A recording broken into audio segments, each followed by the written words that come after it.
Yesterday I made a video dissing cold coffee, but today I had cold coffee, and but it was free cold coffee. My good friend got it for me, and it was surprisingly decent. However, for someone like me who prefers this coffee very strong and really goes after that caffeine taste, this was an interesting experience to try. Now, this is not going to be one of my all-time favorite coffees or something I grab for, but if I don't have anything available and if I'm going to that area and I'm going to see this shop, and if I don't, or if I can't take black coffee, let's say it's late in the night and I want to sleep, I'm going to drink this coffee. Now it's a Subko Jaago coffee. It's a specialty coffee.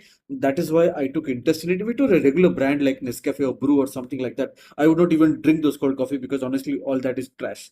Now this had interestingly two ingredients: oat milk and Jaggery, and 9% coffee. So 91% by volume of the coffee, it was not caffeine or not coffee. Mostly it was oat milk and Jaggery. Jaggery adds a very subtle taste or a different taste to sugar that is not very sharp. It has a very mellow taste. So this was an interesting coffee to try, and the oat milk made it a little creamy. This coffee is great for those who are lactose intolerant.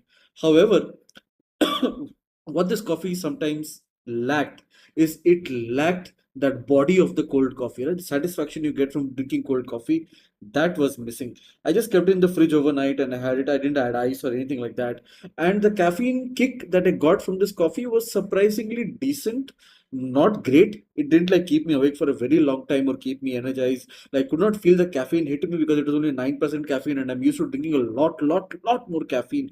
However, the caffeine was gentle enough that it kept me going for a couple of hours before I had to grab for some other sources of caffeine later on. But it was decent. Not something that I would say hardcore coffee lovers would like. But if you're tired of drinking Nescafe canned cold coffee, brew cold coffee, or Sleepy Owl or one of those things, try this out with the Subko Jago cold coffee.